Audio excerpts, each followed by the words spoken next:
¿Es posible que un director haya hecho una secuela solamente para castigar a su propia audiencia? Joker 2 pasó de ser la secuela de un éxito de $1.000 millones a una película que pide a gritos que paren de cantar por el amor de Dios.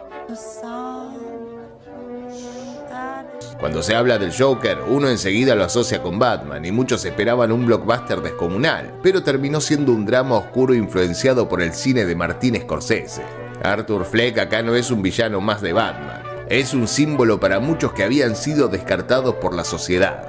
Pero con la secuela la cosa cambió completamente. Se siente como si el director no hubiese querido hacerla y por lo tanto intentara castigar a la audiencia que tanto quería la segunda parte.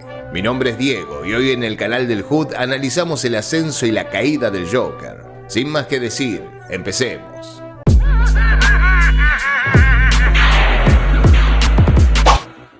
La primera película arranca con una escena que ya te resume todo. Arthur Fleck frente al espejo, forzando con los dedos una sonrisa que duele. Los ojos le brillan, parece que está por llorar. Es una imagen que transmite pura angustia. Esto es solamente sumar tensión a una vida que se cae a pedazos. En su diario vuelca chistes o ideas para convertirse en un gran comediante, pero ahí encontramos frases que son demoledoras. Frases como esa donde menciona que espera que su muerte tenga más sentido que su vida. Ese es el inicio.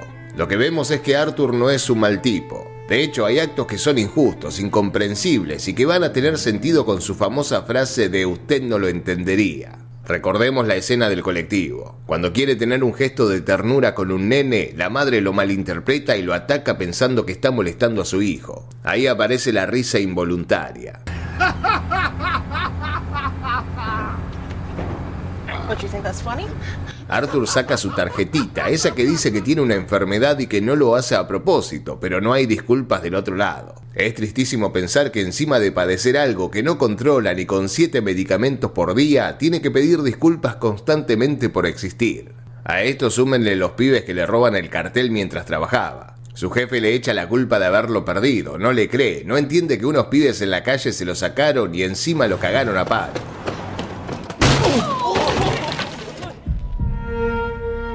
Todo este día infernal lo vemos reflejado en la escalera que sube para ir a su casa. Una escalera que cuesta subir, como le cuesta la vida misma. Parece que estamos presenciando la vida de Sísifo, aquel condenado a cargar la piedra una y otra vez. Encima, cuando llega a su casa, las cosas no son mejores. Ahí vive con Penny, su madre, que está peor que él y que irónicamente lo llama Happy, feliz. Ella vive en una nube de pedos esperando que Thomas Wayne la salve, mientras Arthur se refugia en su ídolo, Murray.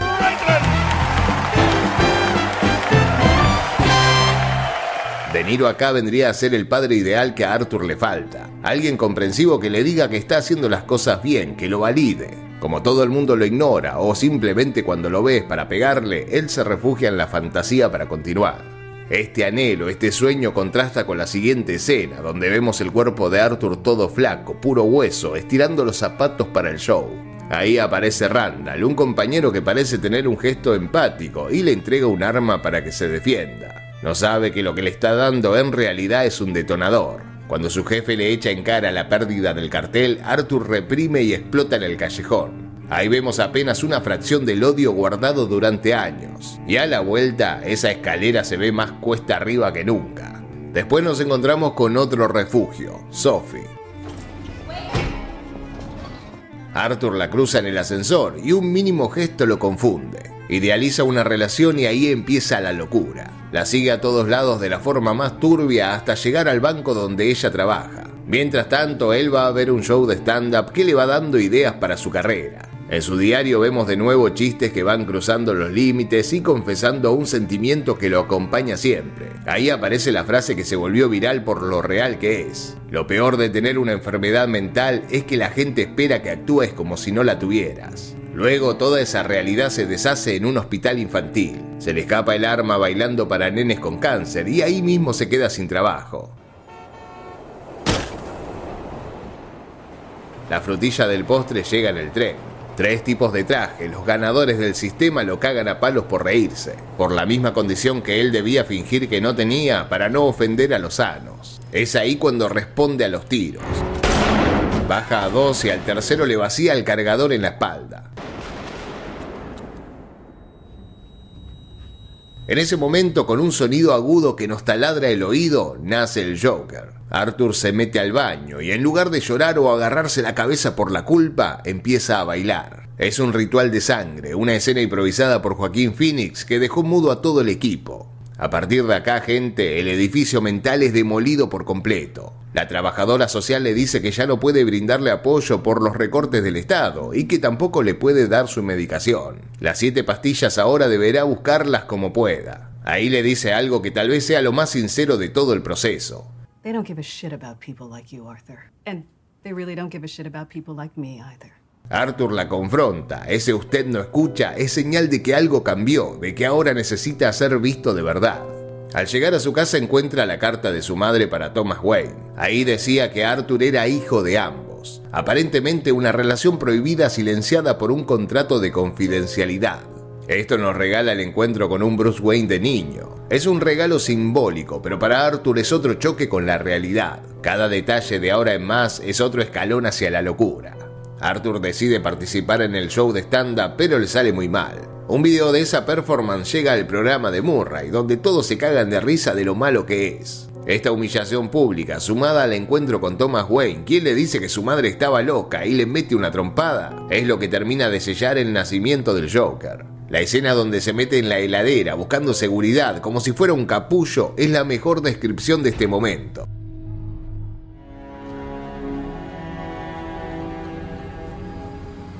Y después, buscando la verdad en Arkham, encuentra lo más crudo de la película. Su madre tenía un trastorno de personalidad narcisista y permitió que abusaran de él de chico. Lo encontraron atado a un radiador y desnutrido. Esa risa que tanto le dolió toda su vida es el resultado de un trauma terrorífico.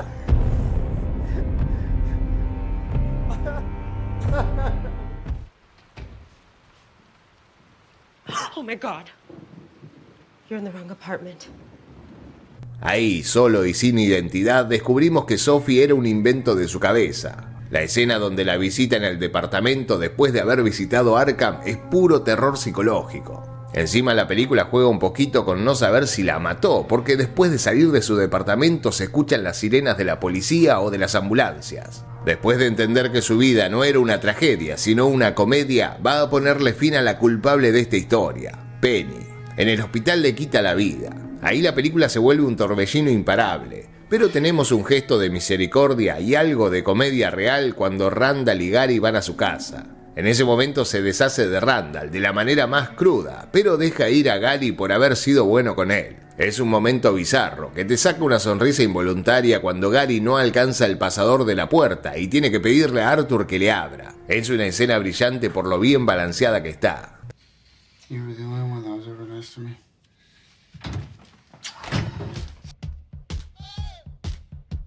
El camino al show de Murray es el descenso final. Con la policía buscándolo por lo del tren, el Joker pide ser presentado como tal, ignorando a Arthur. En el programa, frente a su ídolo, que ahora es su víctima, confiesa los crímenes y le mete 2 tiros a Murray. Es una escena impactante que no te ves venir, de esas que otros estudios hubieran intervenido para salvar a un actor como De Niro. Pero acá Murray muere y el infierno se desata en las calles. Los Wayne mueren en un callejón y el Joker, parado sobre un patrullero, se dibuja una sonrisa con su propia sangre frente a un público que lo alaba.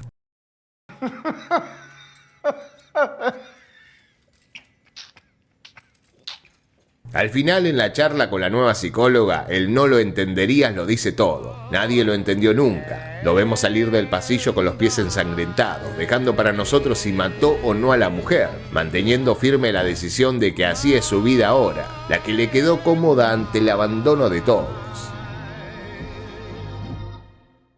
Lo que pasó con esta película no se ve mucho. No fue un estreno así nomás, fue todo un evento cultural que la rompió toda. Para empezar, se llevó el León de Oro en Venecia, algo que parecía imposible para una película basada en cómics. La actuación de Joaquín Phoenix fue el pilar de todo. Bajó 23 kilos, quedó puro huesos para que se le marcaran las costillas y esto terminara de contar lo que sentía Arthur por dentro. Después se llevó el Oscar a Mejor Actor y Caminando, ya se sabía, su trabajo fue de locura verdaderamente. A eso hay que sumarle la increíble banda sonora, la música de Hildur Guðnadóttir, ese violonchelo que suena como si la ciudad misma estuviera llorando y que también se llevó su estatuilla. En total fueron 11 nominaciones al Oscar. Una película de $60 millones, un presupuesto que para Hollywood es un vuelto, terminó recaudando más de 1.000 millones. Se convirtió en la película con clasificación R más exitosa de la historia en su momento. La relación entre lo que gastaron y lo que ganaron fue una locura, pero lo que más pegó fue el debate social.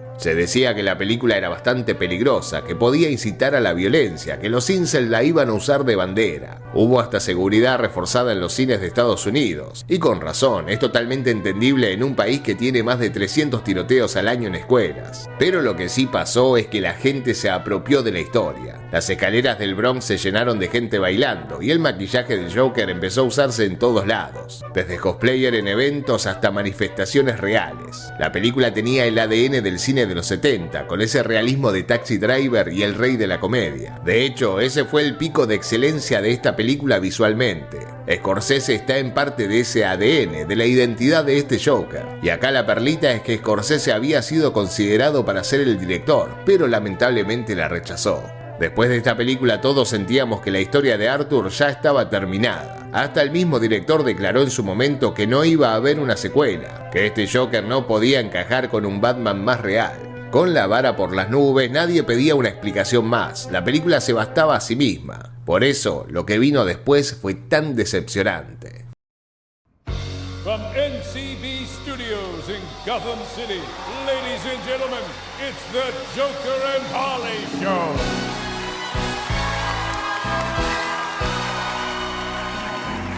Folia D es una película redundante. No avanza, vuelve sobre lo mismo y ahora encima es un musical. En una historia que venía de nutrirse del silencio, de la tensión y de una atmósfera asfixiante, meter canciones se siente como una idea bastante estúpida. La música acá no suma, ni siquiera ayuda a conectar con los personajes o a profundizar en la historia. No ayuda a que la narrativa avance. Lo que sí hace es cortar el clímax constantemente. Es como si Todd Phillips te pusiera el freno de mano cada vez que la trama empieza a levantar vuelo. Cada vez que querés conectar con lo que le pasa a Arthur, se viene una canción. Y cuando ya te la ves venir, se vuelve algo desesperante. Después tenemos a Lee Kinsel, nuestra Harley Quinn interpretada por Lady Gaga. Sinceramente, creo que el problema no es ella, es el guión. En la primera, como vimos, el motor de todo era la necesidad de Arthur por ser visto, por dejar de ser invisible. Acá ella simplemente ama al Joker, ama el símbolo, pero al hombre en sí lo desprecia. Todo esto está sostenido por una decisión sin ninguna profundidad. La película se ensaña con recordarnos todo el tiempo que Arthur es un pobre tipo, un hombre roto que no tiene nada de especial. Vuelve con el trauma de su madre, con que Sophie, con que Gary. Vemos los detrás de escena y la película cae en redundancias que ya entendimos en la primera, que ya habían quedado claras. La idea de jugar con tu mente y que vos mismos armaras algunas conexiones estaba perfecto. En lugar de expandir al personaje, lo vuelven patético y la relación tóxica con Harley no tiene ningún tipo de peso.